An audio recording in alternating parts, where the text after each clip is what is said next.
যেন কাজা না হয়, আদায় যেন আদায় করতে পারি, সেই ব্যবস্থা করে দাও। আল্লাহ বলেন, সূর্য আমার হাবিব নামাজ পড়ে নাই, আমার বাংলা আলীও নামাজ পড়ে নাই রে সূর্য। যেভাবে তুমি আছো সূর্য সেভাবে স্টপ থাকো, স্থির থাকো, ডুববে না। আমার নবী আমার আলী নামাজ পড়ার পরেই তুমি ডুববে। সুবহানাল্লাহ বলেন। আল্লাহ সূর্যকে হুকুম দেন, আল্লাহ হুকুম দিতে দেরি হয়, সূর্যটা জাকাত স্টপ স্থির হয়ে যায় আর ডুবে না। আলী রাদিয়াল্লাহু তাআলা নামাজ আদায় করার পরে, নবীজি নামাজ আদায় করার পরে সূর্যটা ডুবে। সুবহানাল্লাহ বললেন। সূর্য কার কথায় চলে? আল্লাহর কথা।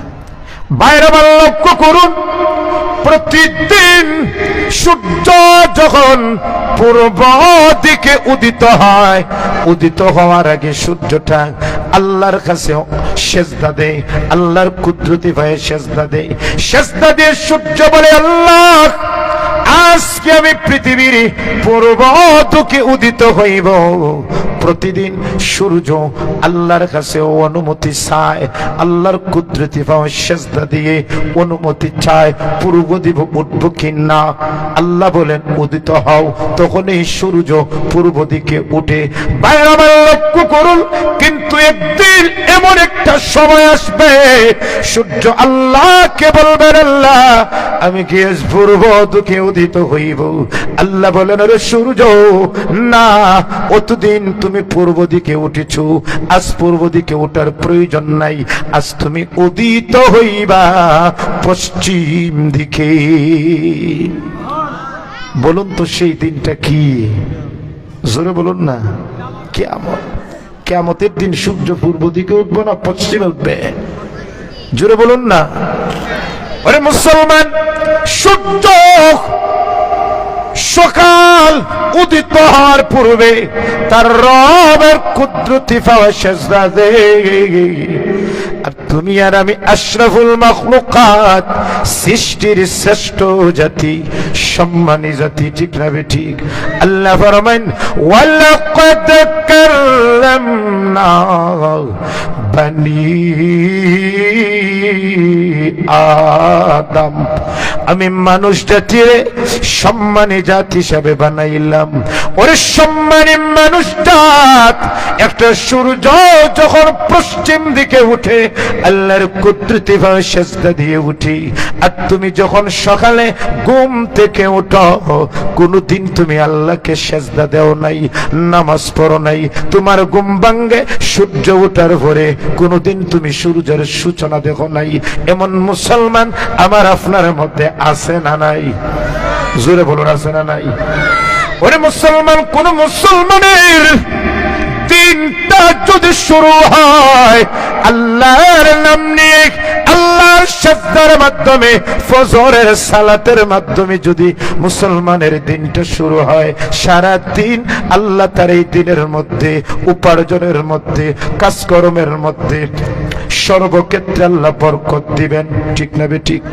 আর যদি মুসলমান দিনের সূচনা হয় ইয়াহুদিক সংস্কৃতির মাধ্যমে, আল্লাহর সেজদা দেওয়ার মাধ্যমে না, সারাটা দিন বেবরকতে যায়, টাকা রুজি করলেও বরকত নাই, সময় কিভাবে চলে যায় বরকত নাই, ঠিক না ঠিক?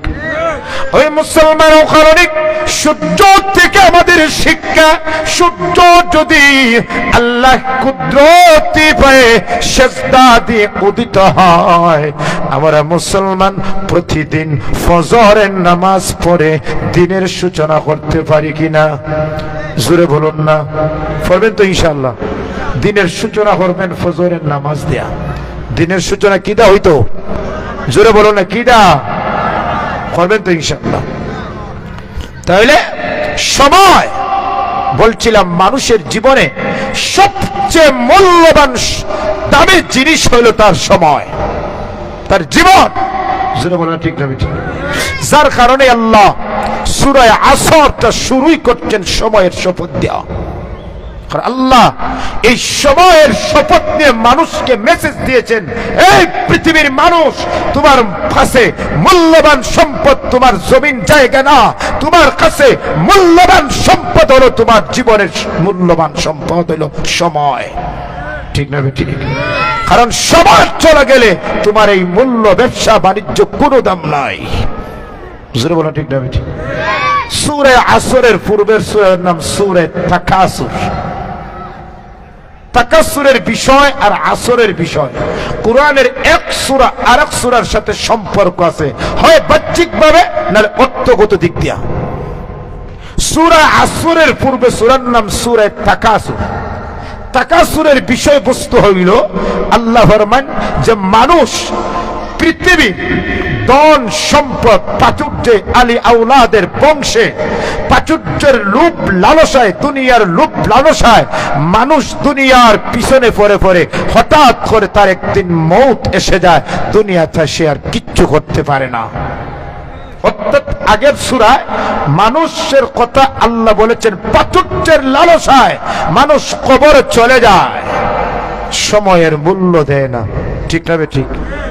আল্লাহাকুমুত তাকাসুর হাত্তা যুরতুমুল মাকাবির।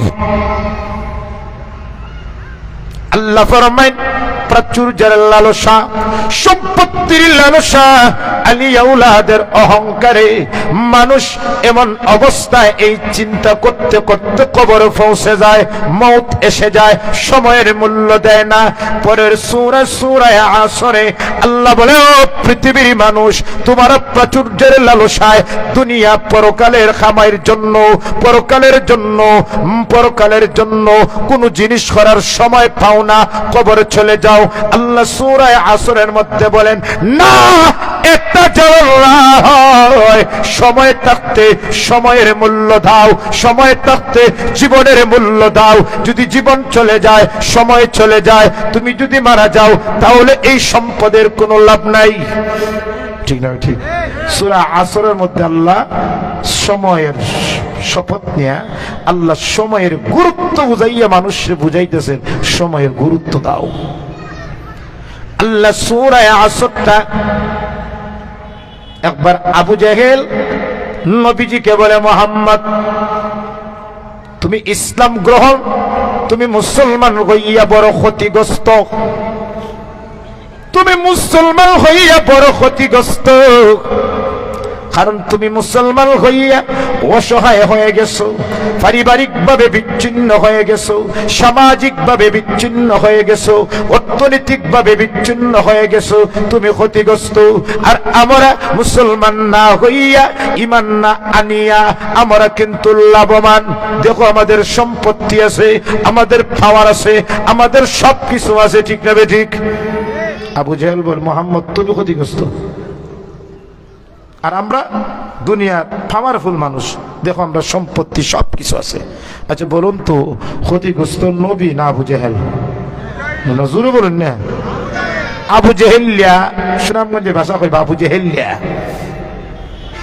আবু জেহেল বলিল, মুহাম্মদ, তুমি ক্ষতিগ্রস্ত, কারণ তুমি ঈমান আনিয়া তুমি সব হারা হয়ে গেছো, আর আমি লাভবান।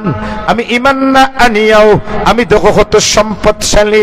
আল্লাহ সূরাতুল আসর নাজিল করে, সূরা আসর নাজিল করে সময়ের শপথ নিয়ে আল্লাহ ফরমায়, ইন্নাল ইনসানা লাফি খুসর। আবু জেহেল, আমার নবীজি ক্ষতিগ্রস্ত না, ক্ষতিগ্রস্ত হইলা তুমি। ইন্নাল ইনসান, আল ইনসান, আলিফ আল ইনসান দ্বারা উদ্দেশ্য আবু জেহেল। আল্লাহ বুঝেন, ও আবু জেহেল, তুমি ক্ষতিগ্রস্ত। আমার নবী ঈমান আনিয়া, আমার নবী সৎকর্ম করিয়া, আমার নবী তাবলীগের কাজ করিয়া, আমার নবী সবর করিয়া, আমার নবী হয়েছেন দুনিয়া আখিরাতের মধ্যে লাভবান।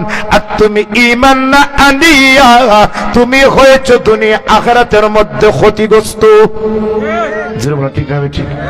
ও কারণ আল্লাহ ফরমান, ওয়াল আসর, আসরের কসম, সময়ের কসম, যুগের কসম, সালাতুল আসরের নামাজের কসম। মুফাসসিরিনে কেরাম বিভিন্ন বিভিন্ন অর্থ লিখেছেন। যে হক সব পরের হলো সময়ের কসম। আল্লাহ ফরমান সময়ের কসম, ইন্নাল ইনসানা লাফি খুসর। আল্লাহ ফরমান নিশ্চয় মানুষ ক্ষতিগ্রস্তের মধ্যে।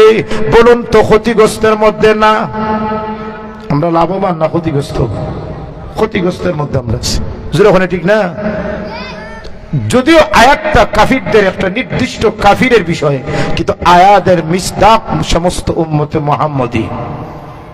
যদি ফরেন ক্ষতিগ্রস্ত, আর যদি দেখা যায় নির্ধারিত কর্মসূচি পালন করেন ক্ষতিগ্রস্ত না, তাহলে আমরা সব ক্ষতিগ্রস্ত। ইন্নাল ইনসানা লাফি খুসর। আল্লাহ ফরমান মানুষ ক্ষতিগ্রস্তের মধ্যে। মানুষ কিসের মধ্যে? আল্লাহ এই সমস্ত মানুষ ক্ষতিগ্রস্তের মানুষ থেকে 4 শ্রেণীর মানুষকে আল্লাহ বলেছেন তারা না, যাদের মধ্যে 4টা গুণ পাওয়া যাবে। কেন করেন? আল্লাহ বলেন সব ক্ষতিগ্রস্ত, কিন্তু যাদের মধ্যে পরবর্তী আয়াতের উল্লেখিত গুণগুলা পাওয়া যাবে, আল্লাহ বলেন তারা ক্ষতিগ্রস্ত না। কয়টা গুণ? জোরে বলো, কয়টা গুণ? কোরআনের এই গুণ, 7টা গুণ যাদের মধ্যে পাওয়া যাবে তারা ক্ষতিগ্রস্ত না, বাকি সব ক্ষতিগ্রস্ত। খে ক্ষতিগ্রস্ত না। আমি আপনি আলোচনা করার পরে মিলাই ভাই 7টা গুণ আমার মধ্যে আছে কিনা। যদি থাকে বুঝবেন ক্ষতিগ্রস্ত না, আর যদি থাকে না বুঝবেন ক্ষতিগ্রস্ত। বুঝলেন ঠিক না? ও 7টা গুণ থাকা তো জানা দরকার আছে তো ইনশাল্লাহ। ওই 7টা গুণ জানা হইল আজকের আমার আলোচনার মূল বিষয়। ওয়াল আসরি ইন্নাল ইনসানা ইন্নাল ইনসানা লাফি খুসর। আল্লাহ ফরমান সময়ের কসম, নিশ্চয়ই মানুষ ক্ষতিগ্রস্ত। ইল্লাল্লাযীনা আমানু, আল্লাহ হরফে ইস্তিসনা এনে আল্লাহ আলাদা করেছেন। আল্লাহ বলেন তারা না খারা। ইল্লাল্লাযীনা আমানু ওয়া আমিলুস সালিহাত ওয়া তাওয়াসাউ বিল হাক্কি ওয়া তাওয়াসাউ বিস সাবর। 7টা গুণ কয়টা? 7টা গুণ। 1 নম্বর আল্লাহ ফরমান ইল্লাল্লাযীনা আমানু, সমস্ত মানুষ ক্ষতিগ্রস্ত, তবে তাদের মধ্য থেকে যারা ইল্লাল্লাযীনা আমানু আল্লাহর উপর ঈমান এনেছে তারা ক্ষতিগ্রস্ত না। যারা ঈমানদার তারা ক্ষতিগ্রস্ত। জোরে বলুন না, যারা ঈমানদার তারা ক্ষতিগ্রস্ত না। 1 নম্বর গুণ ঈমানদার যারা, তারা ক্ষতিগ্রস্ত না। এখন ঈমানদার খেয়ে বুঝতে হবে। আমি যদি আপনাকে প্রশ্ন করি ঈমানদার খেয়ে, আপনি বলবেন আমি তো আল্লাহর উপর ঈমান আনছি, আমি ঈমানদার। কিন্তু বিষয়টা যত সহজ তত সহজ না। ঈমান অনেক বড় কঠিন, ঠিক না বেঠিক? কেন আমরা ঈমানদার না? আল্লাহর উপরে বিশ্বাসের পরেও, যে ঈমানের আনার পরেও, যে ঈমানে সুদ থেকে আমাকে বাঁচাইতে পারে না, সেই ঈমানে ঘুষ থেকে আমাকে বাঁচাইতে পারে না, সেই ঈমানে জিনা থেকে আমাকে বাঁচাইতে পারে না, সেই ঈমানে 5 ওয়াক্ত নামাজ আমাকে পড়াইতে পারে না, সেই ঈমানে সঠিকভাবে আমাকে সমাজে চলাফেরা করার জন্য চেষ্টা করতে পারে না, সেই ঈমানে মানুষের উপকারের করতে, মানুষের অপকার করা শিখায়, সেই ঈমান দ্বারা আপনি লাভবান হতে পারবেন না। জোরে বলেন ঠিক না বেঠিক? ঈমান আনতে হবে, ঈমান আনার মতন। ইয়া আইয়ুহাল্লাযীনা আমানু আমিনু, ও ঈমানদাররা ঈমান আনো।